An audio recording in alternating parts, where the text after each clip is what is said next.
बदलापुरात एवढं मोठं प्रकरण घडतंय, पण कोकणचं 1.5 फुटाचं ते बेनं कुठेही दिसत नाहीये.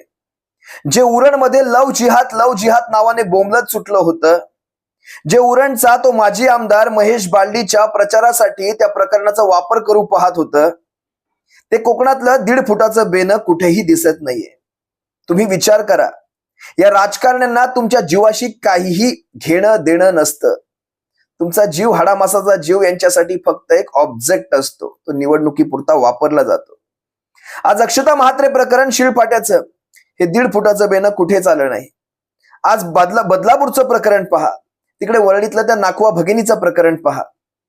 पण उरणमध्ये मात्र राजकारण चांगलंच साधलं गेलं. उरणमध्ये लव जिहाद, जन आक्रोश मोर्चे अशाच प्रकारे माती भडकवायची आणि आपल्या भविष्यातल्या राजकीय पोळ्या भाजून घ्यायच्या, एवढंच यांना जमतं.